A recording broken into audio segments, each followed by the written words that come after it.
Me voy a permitir dar lectura de una pequeña semblanza de nuestro invitado del día de hoy, el doctor Raúl Vázquez Domínguez. Él ha sido epidemiólogo y coordinador del programa Prospera de la Jurisdicción 2 de Chignahuapan, Puebla. Epidemiólogo a nivel hospitalario en el Hospital Comunitario de Tlaxco, Tlaxcala. Director del Hospital Comunitario de Tlaxco, Tlaxcala. Director del Hospital Comunitario de Contla, Tlaxcala, hospital reconvertido a COVID. Y actualmente, director del Hospital General de Calpulalpan, de la Secretaría de Salud de Tlaxcala. Su formación, él es médico con maestría en administración, maestría en dirección de organizaciones y actualmente cursando la especialidad en salud pública por parte de la Universidad Autónoma de Tlaxcala. Le agradecemos, doctor, su presencia el día de hoy. Le solicitamos amablemente abra su micrófono para podernos platicar un poquito sobre sus experiencias en el área de la salud pública, porque creo que muchos de nosotros pues estamos invadidos de tanta y tanta información que quizás es importante escuchar a alguien que se encuentra precisamente como parte de las autoridades y también como parte del personal que está directamente en áreas COVID. Le cedo el uso de la voz y le agradezco de antemano su tiempo para platicarnos un poquito de sus experiencias. Gracias, doctor. Gracias, maestra. Gracias por la invitación. Gracias a la universidad por esta distinción. Buenas tardes a todos. Y bueno, como comentaba la maestra Roxana, pues esta es una plática, una charla de las experiencias a través de estos casi 2 años de pandemia del COVID en nuestro país. Bueno, vamos a empezar primero, como ustedes ya saben y como muchos ya lo conocen, pues esta pandemia inició en diciembre del 2019 en la provincia de Wuhan, en China. Ahí empezaron los primeros casos con un virus, el SARS-CoV-2, que es un virus ARN, que esos virus son muy fáciles de mutar. Principalmente estos virus infectan a los animales, pero por esa facilidad de mutar, llegaron a infectar al humano. Esto fue en diciembre del 2019. Esta pandemia, bueno, estos casos de coronavirus se fueron extendiendo a diferentes países. Primero se empezó a comportar como una epidemia. Una epidemia quiere decir un aumento en el número normal de casos. Si nosotros estimamos un número de enfermedades, es una endemia, pero cuando sobrepasa el número que nosotros estamos previendo o esperando, ya se convierte en una epidemia. Y cuando esta epidemia abarca varios países o incluso continentes, como pasó con esta enfermedad, pues por eso se declaró el 11 de marzo la OMS, la Organización Mundial de la Salud, declaró esta enfermedad como una pandemia. La mayoría de nosotros ya conocemos los síntomas, sabemos que esta enfermedad se presenta principalmente por fiebre, por tos, por rinorrea o catarro, dolor de cuerpo. Algunos pacientes incluso pueden llegar a presentar diarrea, dolor estomacal y unos signos que se añadieron después, ya cuando esta pandemia fue estudiada, que se pueden llegar a decir que son signos patognomónicos de la enfermedad. Patognomónico quiere decir que es casi específico de esta enfermedad, como es la pérdida del olfato y la pérdida del gusto. ¿Sí? Estos serían los síntomas a grandes rasgos. Muchos pacientes que llegan a los servicios de salud o llegan a los consultorios particulares, por estar en contacto con un paciente, quieren que se les tome una prueba o dicen que ya están infectados. Pero el diagnóstico de este padecimiento es clínico. Si un paciente tiene la mayoría de los síntomas, pues no es necesario que tenga una prueba. Si un paciente que llega a los servicios de salud con dolor de cabeza, fiebre, tos, pérdida del olfato, pérdida del gusto, pues ya no necesita que le hagamos una prueba. Es un paciente que es positivo a COVID. Para realizar el diagnóstico, como comentaba, es clínico primero y también tenemos las pruebas específicas. Pruebas específicas de la PCR, que son pruebas de antígenos por su alta sensibilidad. Esta es nasofaringea, pues con un hisopo se le toma la muestra al paciente y se mandan a analizar los anticuerpos. Esta prueba tarda de 24 a 72 horas y es un poco tardada. También tenemos las pruebas últimamente, las pruebas rápidas de COVID, que esas nos dan el resultado en 15 minutos, se puede hacer en casa, se puede hacer en algún consultorio, pero no es tan específica para la enfermedad. Nada más detecta los anticuerpos de memoria y quiere decir que sí tuvimos una enfermedad o sí padecimos la enfermedad, entonces para fines de diagnóstico no nos sirve tanto. Tenemos la prueba de sangre que localiza anticuerpos específicamente en la sangre, pero también nosotros tenemos que hacer esa prueba después de que nos haya dado la enfermedad. El periodo de incubación de esta enfermedad es de 5 a 9 días y a partir de ese momento empiezan a generar anticuerpos o defensas nuestro organismo en contra de la enfermedad y entonces ya la detectamos en sangre. Entonces, para fines de diagnóstico, pues tampoco sería muy viable. Esta enfermedad nos enseñó que los sistemas de salud de ningún país está preparado para una contingencia de tal magnitud. Y ya lo vimos, ya veíamos las noticias en Estados Unidos, en Brasil, en los países que ustedes gusten y manden. Vimos que no teníamos las camas suficientes, que no teníamos el medicamento suficiente, el oxígeno, y pues los servicios de salud empezaron a colapsar en todos estos países. Lo bueno de esto es que se empezaron a hacer estudios, principalmente en China, en Corea, en Inglaterra, en donde ya a partir de esos estudios ya fueron determinando cómo se transmitía el virus, cómo debíamos de tratarlo y minimizar esta situación. Una de las primeras medidas que implementó el país, pues fue la sana distancia, fue el uso correcto del cubrebocas y la higiene de manos. Con estas 3 medidas se redujo mucho el contagio. Hay una encuesta del New York Times que salió en mayo de este año, en donde se hizo una encuesta telefónica y nos dice que el usar el cubrebocas y la sana distancia redujo el 85% de los contagios entre las familias. Entonces, yo creo que estas fueron unas buenas medidas que se implementaron para la mitigación de la enfermedad y cortar la cadena de transmisión. Como decía, especialmente en México y bueno, en Tlaxcala, los servicios de salud colapsaron, se tuvieron que reconvertir hospitales, dejar hospitales exclusivamente para tratar pacientes con la enfermedad de COVID, para no contagiar a la demás población, pacientes que se iban a operar o pacientes con otras enfermedades.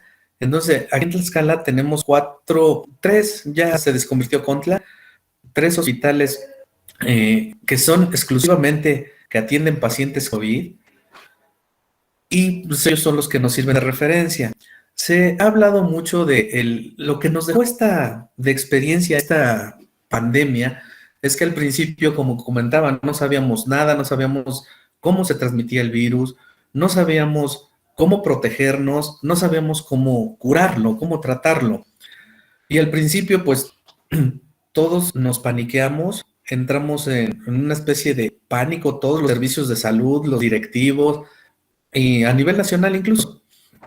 Y pues cuando llegaba un paciente y decía, tengo COVID, pues todos lo veíamos raro, no queríamos tocarlo, no queríamos acercarnos. Pero la experiencia nos fue diciendo, y a base de estudios, que esto, pues tenemos que aprender a vivir con ello. Es una epidemia que llegó para quedarse y no debemos de tenerle respeto, sí, pero no panicarnos ante un paciente o ante personas que están contagiadas. Como ya lo sabemos la mayoría, el 80% de las personas contagiadas de COVID presentan sintomatología leve, presentan una gripa, un tipo resfriado. El 15% son las que se llegan a complicar y el 5% son las que terminan en una unidad de cuidados intensivos. El 2.5% son las que llegan a fallecer. Pero, pues al principio no sabíamos nada. Y cuando teníamos un paciente de COVID en algún hospital, pedíamos un traje Tyvek, un overall completo, pedíamos gogles, pedíamos dobles guantes, pedíamos botas, pedíamos gorros, obviamente los cubrebocas, los N95. Los cubrebocas o las mascarillas N95, así se llaman porque filtran el 95% del oxígeno que tenemos y ese era lo que todo el mundo exigía para atender a un paciente COVID. Ahora, los estudios en Corea, los estudios en Inglaterra, pues nos han dicho, incluso hay estudios en Estados Unidos, nos dicen que la transmisión del virus, antes la transmisión se decía que era de tres maneras, de vía aérea, por contacto y por gotas. Actualmente, nosotros, bueno, la Secretaría de Salud ya está con los protocolos, reinventando los protocolos para que ahora nada más tengamos la protección de vía aérea. Ya hay estudios muy puntuales en donde el virus se transmite exclusivamente por vía aérea. Antes nos decían, si alguna persona tose y esparce las gotas en la superficie, el virus tarda en vivir 4 días en la madera, 3 días en el metal, pero ahora se ha comprobado que aunque nosotros toquemos esas superficies infectadas o infestadas con el virus, la probabilidad de infectarnos es muy poca, porque la vía de contagio es vía aérea exclusivamente. Entonces, con estas medidas de tener un cubrebocas, el paciente o la persona enferma, y un cubrebocas la persona, el familiar o el médico que lo está atendiendo, se limita mucho el contagio. Otra de las medidas muy acertadas por el país, pues fue la vacunación. La vacunación, todo el mundo tenemos muchas preguntas acerca de esto, de las vacunas, y todavía hasta la fecha, después de este año, 6 meses que tenemos con la vacunación en México, todavía hay muchas dudas de que por los diferentes tipos de vacunas que el país ha adquirido, muchos nos preguntan todavía, familiares, pacientes, amigos, nos dicen y nos preguntan cuál es la vacuna más efectiva en contra del coronavirus. Retomando las palabras del doctor Alejandro Macías, un médico infectólogo muy renombrado en México, fue epidemiólogo del Instituto Nacional de la Nutrición, nos dice, la vacuna más efectiva es la que tú te pongas. Las vacunas tienen su efectividad. Por ejemplo, la vacuna de Pfizer tiene un 91% de efectividad. Hay vacunas con menos efectividad, hay otras vacunas con mayor efectividad, pero la vacuna que nos toca o que por nuestro grupo de edad esa es la vacuna que nos va a proteger. Si nosotros nos vacunamos, creamos anticuerpos contra el coronavirus. Esto no, muchas personas nos dicen que si nos vacunamos ya no nos vamos a enfermar. No, no. La efectividad de la vacuna, como lo comentaba, es del máximo 95%. Entonces todavía tenemos un porcentaje en donde nos podemos enfermar. Lo que, lo que pasa es que esta vacuna nos protege para que las enfermedades no sean graves, no nos vayamos a complicar, principalmente personas con comorbilidades o enfermedades agregadas como obesidad, como diabetes, como hipertensión, son las que principalmente se deben de proteger, y por eso empezamos bueno, la Secretaría de Salud empezó con este tipo de pacientes añosos, pacientes con comorbilidades, y ya se fueron bajando los grupos de edad hasta ahorita que estamos vacunando a personas de 18 años. Estas vacunas pues nos protegen para que la enfermedad sea leve, tengamos sintomatología leve, no lleguemos hasta la fatalidad. Se habla mucho de esta protección de rebaño. Ustedes lo han escuchado y todos los días lo mencionan. La inmunidad de rebaño es cuando la mayoría de las personas tenemos la inmunidad o estamos vacunados y estamos protegidos para esta enfermedad. Y muchos dicen que no la vamos a alcanzar. Sí, sí la vamos a alcanzar. El programa de vacunación está haciendo un buen trabajo. Ya datos concretos hasta el día de ayer, se han aplicado 96 millones de vacunas. Entonces, ya básicamente el 60% de la población está vacunado, está protegido, y eso es muy bueno. Eso es muy bueno para que no lleguemos a las complicaciones y dejemos de abarrotar o dejemos de llenar los hospitales o los servicios de salud. También la mala información del tratamiento de este coronavirus. Muchos médicos o muchos países sacaron protocolos con antibióticos, con ceftriaxona, con muchos medicamentos, incluso anticoagulantes. Pero la experiencia y los estudios nos han dicho que el tratamiento es sintomático. Es un virus y por lo tanto no debemos de dar antibióticos. Los virus no se curan con antibióticos, sino el virus del SIDA ya estuviera eliminado, por decir un ejemplo. Aquí la situación de que muchas personas entraron en pánico y se automedicaban, muchas personas entraron en pánico y decían, no voy a ir al hospital porque los hospitales nos están matando, que decían que a los médicos nos daban una cuota, que teníamos que reunir cierto número de funciones y que nos daban un bono. No, o sea, totalmente errados esos comentarios. No pasó eso. Sin embargo, el pánico colectivo fue muy grande. No pudimos controlarlo, y sí, por la escasez gran número de pacientes que llegaron en algunos momentos. Había veces que nos llegaban 5 pacientes en una hora a los hospitales, no teníamos el personal, no teníamos el medicamento, y después de un año el personal pues ya está cansado de ponerse el equipo de protección, de salir, bañarse, atender pacientes y de estar rotando, incluso trabajando 12 horas o 24 horas en sus turnos, porque aparte pues hubo mucho personal de salud en los hospitales y centros de salud que se contagiaron de la enfermedad.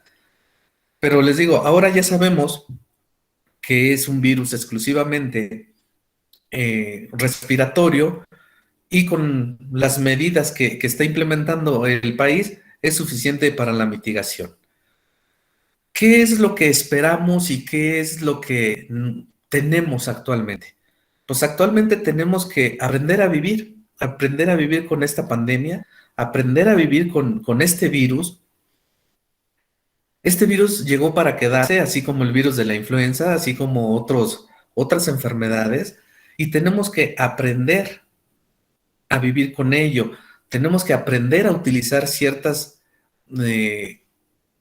dispositivos que no estábamos acostumbrados a utilizar, como el cubrebocas.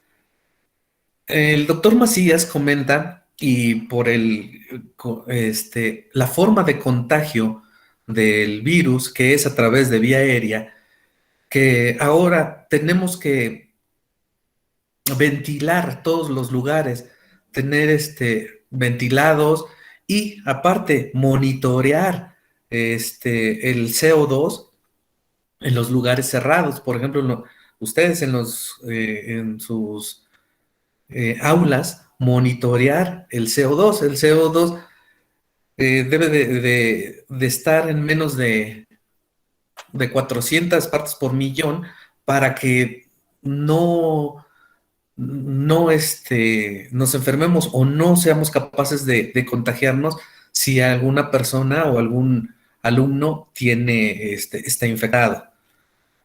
Tenemos que tener ciertas medidas, ciertas precauciones, pero lo que sí universalmente y ahorita en México lo que está aceptado, pues es que utilicemos esas tres medidas: cubrebocas, la sana distancia y el lavado de manos. Con eso vamos a mitigar, vamos a controlar la infección. Todavía falta, no sabemos cuándo, estamos en la tercera oleada, dicen algunos, pero son picos para decir, hola, tenemos que regresar a lo basal, pero son picos, todavía no se ha controlado. Y con estas medidas vamos a ir mitigando el virus, pero todavía no vamos a controlar los brotes pequeños, los brotes locales, los brotes en una ciudad, los brotes en una escuela. Todavía no vamos a poder controlarlo, pero sí lo vamos a poder mitigar con estas medidas.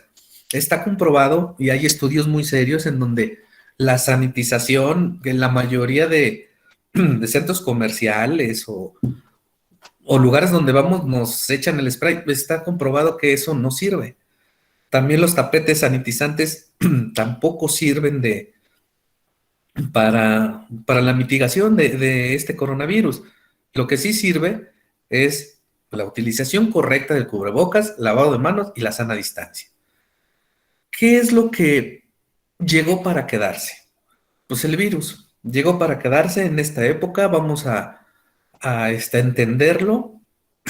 Nos vamos a infectar, sí, en algún momento, porque el virus va a estar circulando.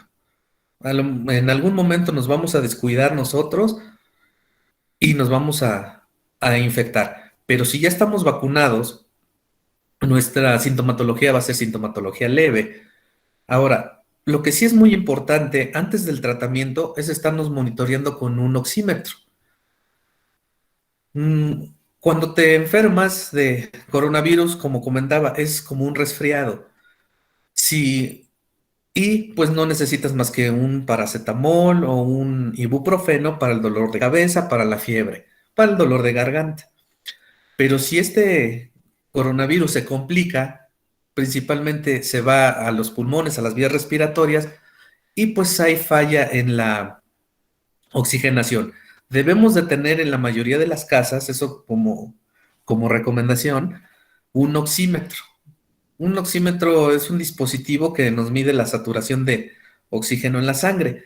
Si la saturación normal de un individuo es de 90 a 98% de oxígeno.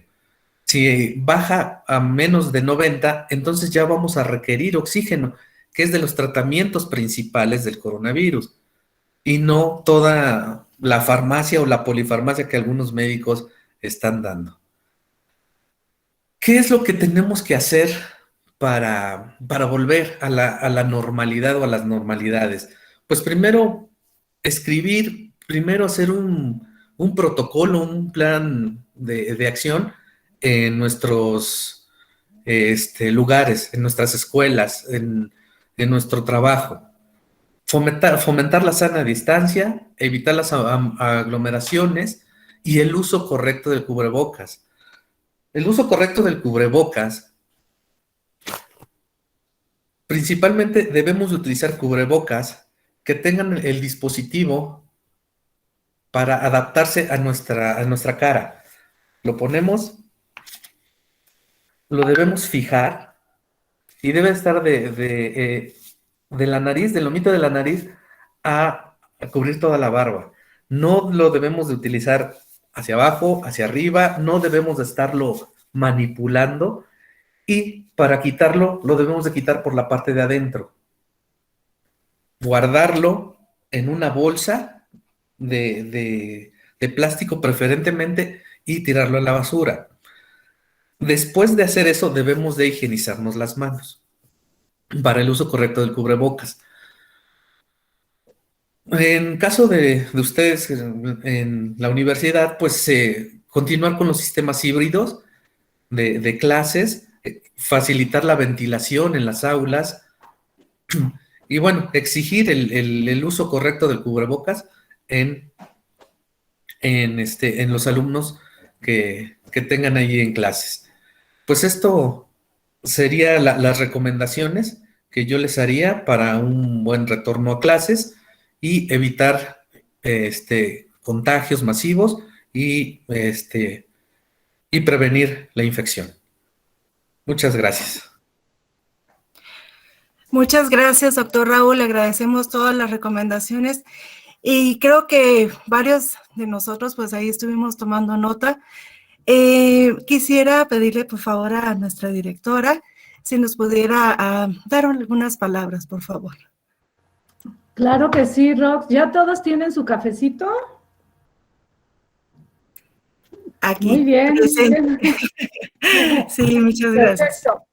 Muchas gracias, maestra Roxana. Bueno, en primera instancia quisiera agradecerle a Raúl, al doctor Raúl Vázquez, por estar aquí con nosotros esta tarde. Muchas gracias, doctor, por sumarse a la celebración del 8º aniversario de la Escuela Superior de APAN. Además, con un tema importantísimo, un tema que justamente nos tiene así, nos tiene alejados y nos tiene, pues, saludándonos por una pantalla, que además es una cuestión muy triste, ¿no? No sentir esa presencia de las personas, esa energía de las personas, y creo que más allá de toda esta parte de pérdidas y de pues mucha tristeza que nos ha dejado esta enfermedad, nos ha enseñado a valorar muchas cosas que creo que no valorábamos. Sí, la importancia de tomarnos un cafecito con el amigo, con la amiga, ¿no? Y cosas quizá tan insignificantes, pero tan importantes, y cuando no lo haces es cuando lo valoras, te das cuenta el acercamiento y el estar con la familia y valorar a la familia y muchas cosas que creo que en esta plática de café se van a dar, se van a externar y nos va a servir pues como para hablar de estos temas. Pues creo que era muy importante y felicito a la maestra Roxana y al doctor Quesada, que son los iniciadores y los impulsadores de esta actividad, en iniciar justo con la participación tuya, doctor, en este contexto, pues, de cómo estamos, de cuáles son las recomendaciones, desde el origen, pues, desde todo lo que nos has platicado, era muy importante, pues, para tener todo este contexto, ¿no? Así que, de verdad, te lo agradezco mucho. Yo sé que pues la maestra Roxana hizo una excelente gestión ahí contigo para que pudieras estar aquí con nosotros. Muchas gracias. Y bueno, pues desde aquí te mando un abrazo y pues espero que nos veamos pronto, personalmente. Claro que sí, muy amable. Muchas gracias. Gracias, doctor. Muchas gracias, doctor Raúl. Creo que pues ya entramos en contexto, ya entramos como en el tema. Era necesario, como bien nos dice nuestra directora, el dar una introducción y sobre todo con alguien que está en el sector salud, ¿no? Y que pues muchas de nuestras dudas pues nos pudiera él aclarar, pero pues vamos a seguir con la dinámica de esta charla en esta tarde y le vamos a solicitar al doctor Raúl si tiene tiempo, nos siga acompañando y si no, pues le damos el agradecimiento de su participación y continuamos. Vamos a solicitarle ahora a uno de nuestros compañeros que recientemente se acaba de integrar a la Escuela Superior de APAN, que nos platique muy brevemente. Vamos a dar un tiempo más o menos aproximado de 5 minutos para que nos platique qué ha pasado en ese tiempo de pandemia, qué cambios tuvo que experimentar y algo bien importante y que quiero enfatizar para todos. Esta es una charla para que podamos compartir, para que podamos aprender y no a lamentarnos. Hay que aprender de todo se puede aprender y este es el momento. Entonces, le voy a pedir por ahora al doctor Luis Alberto Quesada que nos platique qué ha pasado en su vida como académico, como investigador, sobre la adaptación a esta vida dentro de lo que es la pandemia. Muchas gracias, profesora Roxana, y al doctor Raúl por sus comentarios. Bueno, como comentaba la profesora Roxana, me voy incorporando a la escuela superior y pues muy brevemente ya al 8º aniversario. Les comento muy brevemente porque si no luego me extiendo y ya ocupo toda la palabra. Bueno, sí, me agarró a mí la pandemia en mi anterior trabajo. Prácticamente yo me he dedicado a la modelación matemática en varios sentidos. Cuando la pandemia, oportunidad para poder aplicar la modelación matemática a lo de la pandemia. Convencí a algunos colegas que están en la Universidad de Florida, en Australia, en la Universidad Iberoamericana, en la Facultad de Ciencias. Traté de convencer a todo el grupo con el que trabajo y prácticamente nos metimos de lleno. Era para nosotros un nuevo reto estudiarlo. Inmediatamente cuando el doctor Gatell nos hizo favor de empezar a subir los registros de los pacientes, pues una compañera en Florida creó un algoritmo para poder estar constantemente el algoritmo bajando todos los datos y nutriendo a nuestros datos de información. Las enseñanzas que nos deja la pandemia son muchas, pero creo que todavía falta mucho por aprender, principalmente porque en nuestro país, dadas las condiciones que tenemos, falta mucha investigación. Nos agarró con un sistema de salud debilitado en todos los estados, no solamente a nivel de la Ciudad de México, sino en todos los estados. La infraestructura sumamente adolescente. Cuando he platicado con directores del Instituto de Nutrición de esos, pues prácticamente cuando llegaban los pacientes graves, pues suministraban medicamentos básicos, paracetamol, cosas muy, muy sencillas por el desconocimiento. Mi enfoque va más a qué vamos a hacer, cómo vamos a enfrentar los nuevos retos, las nuevas pandemias. Las nuevas pandemias vienen cada vez más graves. Datos duros que pudimos recopilar y que están publicados en algunos de los trabajos que tenemos es que, por ejemplo, el promedio de gente que murió en el primer año de la pandemia fue alrededor de 40 años. Nosotros lo que hicimos fue, en la República Mexicana, regionalizar 5 áreas. No era lo mismo medir el COVID en el norte que en el sureste. Y para los alumnos también de la licenciatura en ingeniería, el enfoque económico entró muy, muy fuerte. Entonces, cuando yo entré a estudiar la parte matemática, que entraron modelos del CIMAD, de la UNAM, posteriormente modelos más exuberantes como los de la Ciudad de México con 3 ecuaciones diferenciales, vi que el enfoque era multidisciplinario y se podía tratar como un sistema complejo. Entonces, lo que les puedo decir, los datos que nos generaron es que 3 comorbilidades fueron las que nos pegaron en la Ciudad de México, en nuestra república. Principalmente fue la obesidad, el más fuerte. La obesidad fue algo muy, muy destacado. En segundo lugar fue personas que tenían la comorbilidad de hipertensión y como tercer lugar la diabetes. Por ejemplo, gente que tenía daño renal todavía se alcanzaba a salvar, a diferencia de que alguien estuviera sano, pero que tendría una obesidad mórbida de unos 30 a 40 kilos por arriba del peso ideal. Era más factor de riesgo esta persona a alguien que tuviera un daño renal, por ejemplo. Y bueno, les estaré dejando la información, todos los datos. Otra parte importante es que en el norte del país, las tasas fueron más leves, o sea, las sintomatologías fueron más leves. Donde fue más fuerte estas comorbilidades fue en el sur, en el sureste.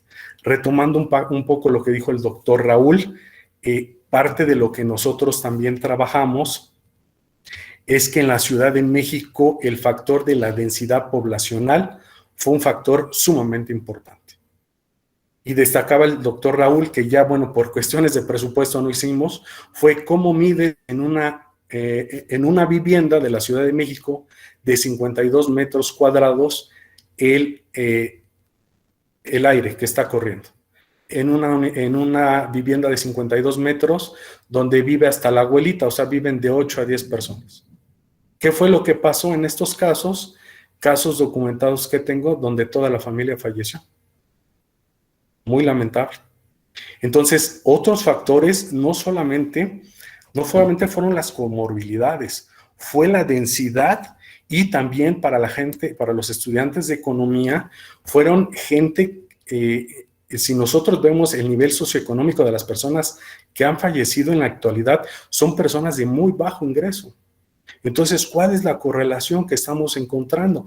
Pues es gente que desafortunadamente vive al día, que tiene que exponerse, que tiene que subirse al metro y son aquellas personas más vulnerables al contagio y, bueno, a caer en los números de unidades de cuidados intensivos. Entonces, para terminar mi participación es, nosotros como Escuela Superior de APAN, como la Universidad de Hidalgo, ¿qué vamos a proponer? ¿Cuál es la propuesta que tenemos? Tenemos que proponer cosas para optimizar la infraestructura. Necesitamos hacer aplicaciones. Actualmente estamos trabajando, mi equipo y otras personas, estamos trabajando sobre apps que les permita a los centros de salud optimizar los recursos en la infraestructura, recursos humanos en tiempo real, cosa que hasta el momento no tenemos. Otra de las cosas que tenemos que fundamentar desde el enfoque de ingeniería económica y financiera es que a lo mejor podemos reducir costos en modelos híbridos de trabajo. Necesitamos plantearle a los nuevos empresarios que nuevas formas de semipresencialidad en los trabajadores puede disminuir costos e inclusive puede aumentar la rentabilidad y la productividad laboral. Entonces necesitamos ahora nosotros jóvenes, principalmente recaen en ustedes el esfuerzo de qué es lo que vamos a hacer y cómo vamos a afrontar nuevos retos que vienen. Muchas gracias. Muchas gracias, doctor Luis Alberto. Agradecemos su participación. Yo quiero comentar algo muy, muy rápido. La experiencia que nosotros tuvimos como académicos, ya tenemos 3 semestres trabajando en esta modalidad que es B-Learning.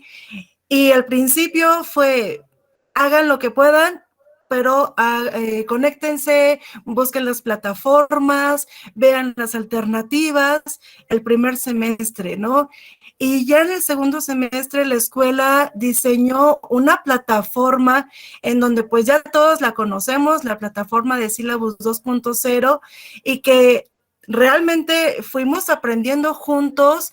No tuvimos vacaciones, los profesores estuvimos capacitándonos para ahora diseñar nuestros cursos en estas plataformas, y creo que quería compartir un poquito esa experiencia, ¿no? Y algo que yo también quería compartir, cambios en mi vida fue aprender un poquito más de tecnología y también admirarme porque muchos de nuestros alumnos fueron muy, muy empáticos y también, pues, de cierta manera comprensivos, ¿no? Porque pues no todos estamos familiarizados con esta forma de trabajo y creo que lo estamos haciendo muy bien a este semestre que estamos ya el tercer semestre en esta modalidad. Creo que hemos logrado muchas cosas y se ha desarrollado algo muy bueno en la Universidad Autónoma del Estado de Hidalgo. No es por echarle flores, pero realmente tenemos una plataforma propia y que no va a venir alguien y la va a tumbar y se va a volar nuestros datos, ¿no? Entonces, esa es como mi aportación a este café del día de hoy. Y quiero solicitarle de manera especial a un representante. No representa a todos los alumnos, pero sí quiero pedirle su participación al alumno Jared de Ingeniería Económica y Financiera.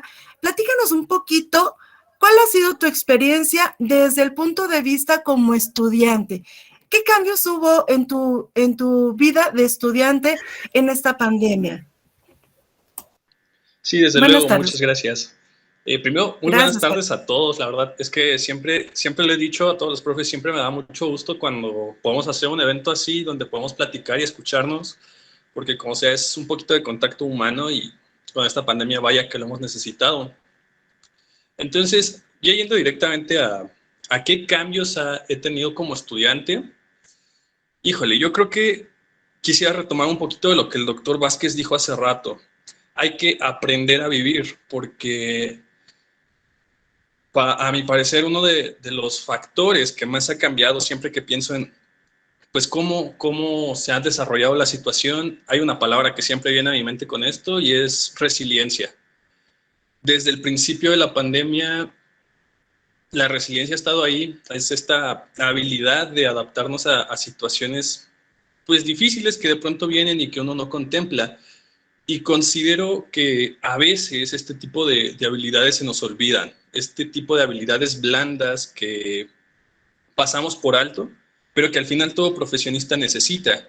Además de la resiliencia, bueno, yo creo que mi nivel de organización aumentó muchísimo. Tengo ahí mi lista de pendientes siempre. Entonces creo que esa es otra parte de las habilidades blandas que se pueden aprovechar para desarrollar, porque al final sí, es una situación muy difícil, es muy complicada. Yo creo que en este punto todos tenemos una historia trágica que podemos contar o que al menos conocemos.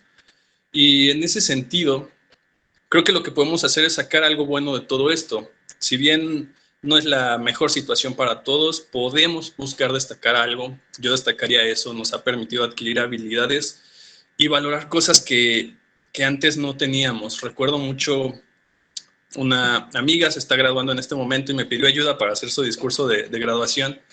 Yo le decía, pues inicia con una cita. Cuando no se te ocurra qué decir, pedir prestada una frase o pedir prestadas las palabras de alguien ayuda muchísimo. Y escogió una que me gustó mucho.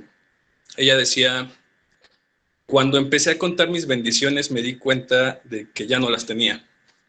Y creo que además de todo esto, habitualmente no nos damos cuenta de las cosas que tenemos. Creo que muchos hemos tenido la oportunidad de convivir un poco más con nuestros seres queridos y creo que se agradece muchísimo esa parte. Pero más allá de eso, más allá de la resiliencia, más allá de la organización, creo que otra habilidad que me ha dejado la pandemia, otro cambio que he tenido es el ser autodidacta. El buscar información por cuenta propia, no ser un alumno pasivo que llega y espera que el profesor le dé todo y con base a eso resuelve lo que le dejen resolver. En ese sentido, creo que es muy buena la parte de hacer que el alumno sea quien sea el interesado de su información, de su educación, perdón, porque al final es justamente eso lo que se necesita en un profesionista. Cuando ejerzas la carrera en la que estés ejerciendo, no van a llegar y te van a decir, es esto, esto y esto, sino vas a requerir esa habilidad para conseguir información por tu cuenta, vas a requerir poder resolver problemas sin que te digan cómo se resuelven. Entonces, esa habilidad blanda además, creo que es muy útil el ser autodidacta. Otro cambio que noté como estudiante es el adquirir conocimientos tecnológicos con los que antes no contaba. Recuerdo mis trabajos antes de la pandemia, era como que un Word, ahí está todo, Arial 12 y ya me había lucido. Y bueno, ahora bromeo con mis amigos diciendo, no, pues me convertí en el mago del Word, en el mago del Excel, porque más allá de Word y Excel, aprendemos a trabajar con herramientas con las que antes no contábamos. La biblioteca de la universidad la teníamos ahí y no la habíamos utilizado. Entonces es de gran utilidad porque te da información sumamente útil, te da información que sabes que es de buena fuente. Además de ello, aprendes a utilizar diferentes software, diferente equipamiento tecnológico que pues te prepara al final.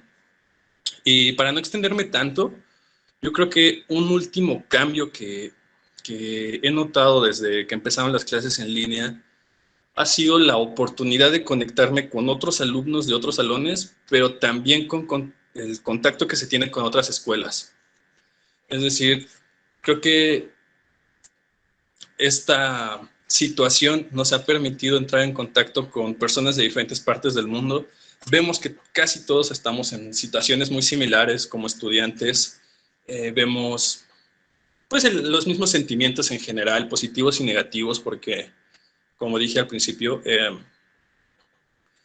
existen situaciones pues muy trágicas, también se le puede sacar el lado bueno, pero creo que ese es otro de los cambios que he notado como estudiante. Entonces, para resumir, lo pondría en eso. Se tiene contacto con fuentes y con personas que de otro modo sería muy complicado.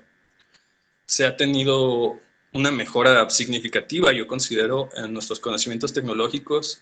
Nos hemos vuelto como estudiantes más independientes, más autodidactas.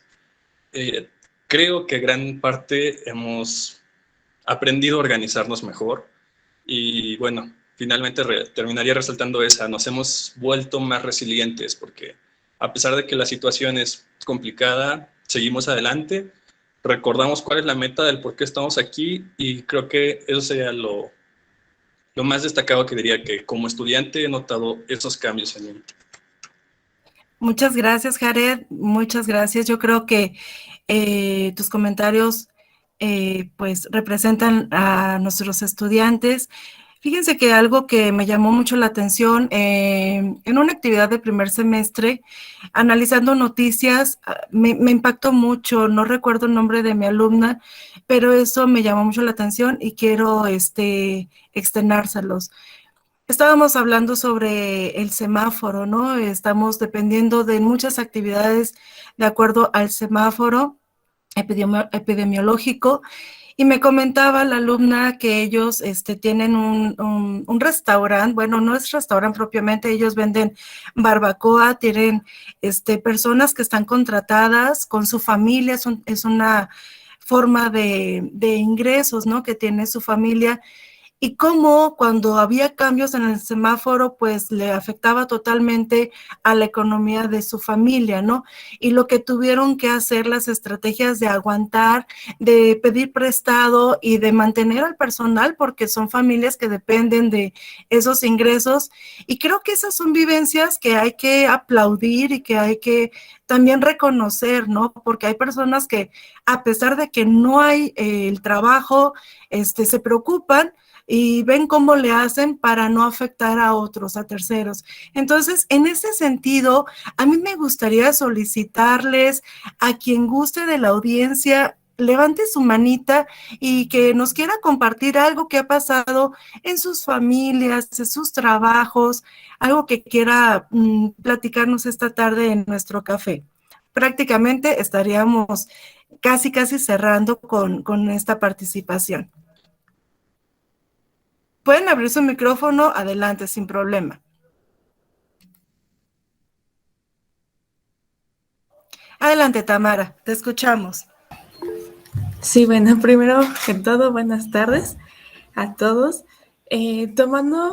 Partiendo desde la idea que usted nos comentaba, profesora, de cómo iba cambiando la situación en cuanto a muchos negocios y cómo la gente iba o dejaba de comprar ciertas cosas Creo que en este punto es importante mencionar, mi familia se sustenta porque tenemos una farmacia, pero a la vez tenemos una papelería.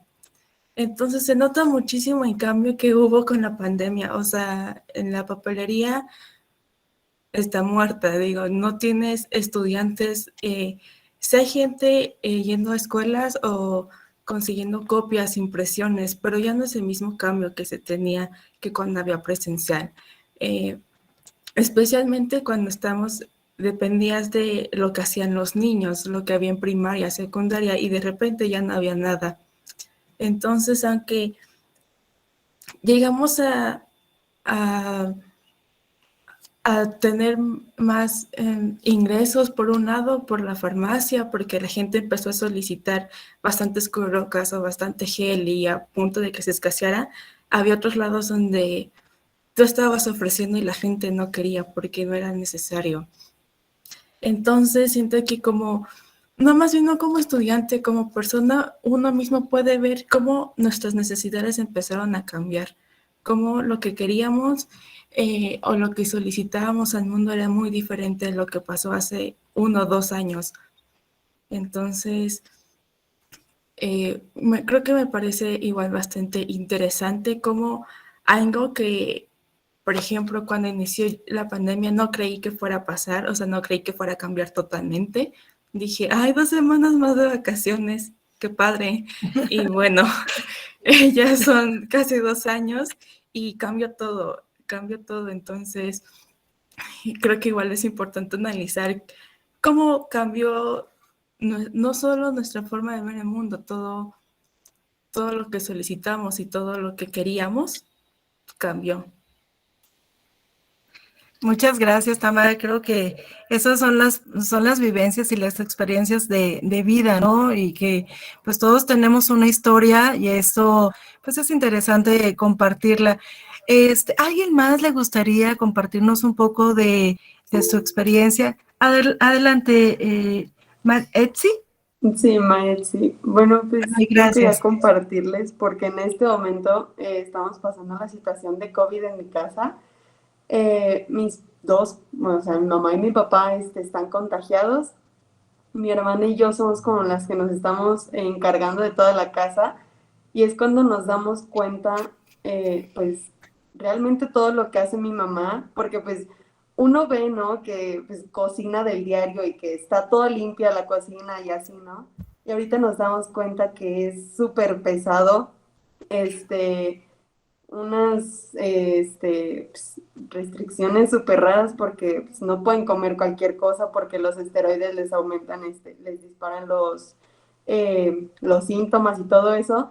Entonces, literalmente yo siento que estoy cuidando como a unos bebés que no puedo tocar y mi papá el otro día como que se le subió la temperatura y lo único que podíamos hacer era inyectarlo, pero en la casa no hay ningún doctor y pues no podían ir doctores a poder inyectarlo. Entonces ahí tuve una experiencia más porque pues yo aprendí a inyectar pues, viendo videos en internet, el doctor ahí en llamada explicándome vas a hacer esto. Entonces ha tenido cosas positivas, para mí sí, porque he aprendido a hacer demasiadas cosas, pero también pues, sientes el peligro, o sea, sabemos que está la pandemia y que existe, pero no nos damos realmente cuenta hasta que nos pasa a nosotros, o sea, dices, eh, pues se contagiaron, pero hasta que lo vives en casa es cuando realmente te cae el 20 de qué difícil es. Y ya, esa es mi experiencia. Gracias. Muchas gracias, Maetsi. Gracias por compartirnos, ¿no? La situación en tu familia. Y hay que poner el mejor de los ánimos. Un médico me dijo, cuando las personas están en la unidad de cuidados intensivos, lo más importante es la actitud. La actitud es lo más revitalizante, es lo que va a sacar al paciente adelante. Entonces, yo creo que tienes la juventud, tienes la actitud y darles mucho ánimo y sobre todo cuidados a tu familia. Y pues también somos una familia en la Escuela Superior de Apan y no estás sola. ¿Sí o no, directora? Gracias. Claro que sí, Roxana, justo te ponía aquí un mensajito que no te preocupes, que Dios está contigo y que pronto pasará, sin duda, esta incertidumbre y todo este trabajo y toda esta angustia que uno siente cuando está ante una situación así, sobre todo pues cuando se es tan joven, que se siente esa tremenda responsabilidad de llevar una casa, pero bueno, al final del día, efectivamente somos una gran familia, una comunidad que estamos preocupados y nos estamos cuidando todos. Entonces, pues bueno, si en algo necesitas, aquí estamos para apoyarte. De entrada, pues decirte que todo va a salir muy bien, que tengas fe y bueno, pues si necesitas algo, alguna situación, algunas cosas que te hagamos llegar, algunos víveres, porque en estos momentos pues no puede uno salir, hay que estar ahí en la casa y son muchas situaciones que yo creo que cada uno de nosotros lo ha vivido y por eso se agradece este tipo de actividades y pues tener esta oportunidad de externar y como cuando uno externa todo lo que ha pasado, como que uno se reconforta, se calma, ¿no? Y se siente uno como más tranquilo. Así que pues, ánimo, ánimo. Muchísimas gracias. Sí. Muchas gracias. Muchas gracias. Yo creo que esta charla va a dar pie a que hagamos otro tipo de reuniones, ¿no, Ingemine?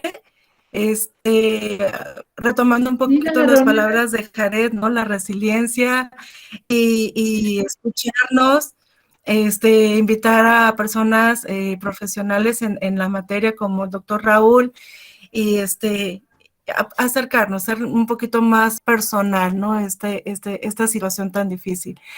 Bueno, pues no quiero extenderme porque creo que todos quisiéramos dar algo que aportar, pero el tiempo nos castiga de repente. Rox, por ahí y había pues alguien más. Nosotros tenemos que concluir con la... Rox, por ahí alguien había...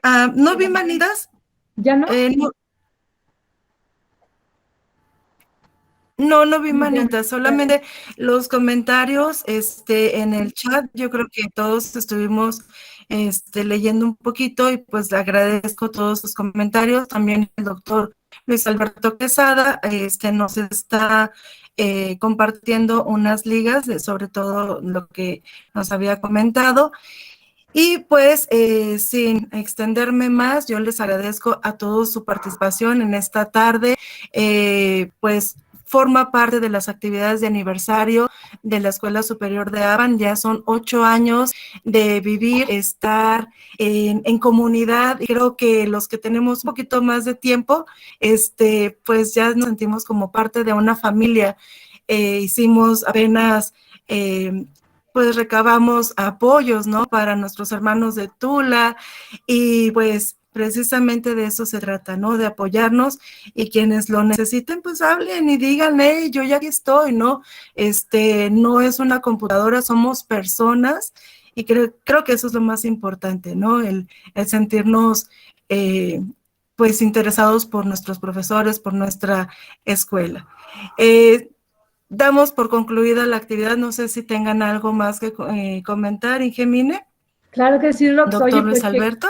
Que continúen las actividades de café. Creo que fue una dinámica muy interesante y bueno, pues hoy abordamos este tema, pero sin duda hay muchos temas que pudiéramos ir abordando así en comunidad, con escuchar a nuestros alumnos. De verdad que es un orgullo escucharlos, cómo se expresan, todo lo que han experimentado, la forma en que han sido tan fuertes para realmente salir adelante ante estas circunstancias. Muchos, yo una experiencia de un joven compañero de ustedes que de repente me llama y me dice, directora, es que quiero que le diga a mi maestro si me da la oportunidad de entregar mi tarea después. Es que fíjese que falleció mi papá y pues bueno, no estuve en posibilidad de entregar las tareas. Eso fue hace un mes, me dice, y pues hace 8 días falleció mi mamá. y no he podido, entregar la tarea. O sea, realmente es que me conmovió porque dices, todavía tiene esas ganas de cumplir con su obligación de estudiante. Y bueno, pues realmente lo comparto porque es un ejemplo, es una motivación para todos los estudiantes que muchas veces no están en esta situación y tampoco es tan fácil, ¿no? Tener esta actitud. Entonces, ánimo, hay que echarle muchas ganas. Nos deja la pandemia una experiencia muy triste a muchos, pero es importante salir adelante, es importante verlo en positivo, es importante pensar que debemos continuar en nuestras actividades del día a día, no perder nuestras metas, seguir valorando a nuestra familia, seguir queriéndola, apapacharnos, decirnos que nos queremos, decirnos que nos extrañamos y decirnos que estamos aquí para escucharnos. Eso es maravilloso. Se los agradezco mucho. Un abrazo para todos y que tengan bonita tarde. Muchas gracias, Injumine. Un comentario. Adelante. Nada más un comentario. Les adelanto que estaremos enviando a la directora la propuesta del seminario de ciencias. El seminario de ciencias va a ser un lugar como este. Este fue un pequeño laboratorio donde podamos interactuar docentes, administrativos, todos, para poder dialogar tópicos, no nada más de temas de economía, de temas de biociencias, sino que podamos en este espacio construir pues investigación de alta calidad, dar problemas,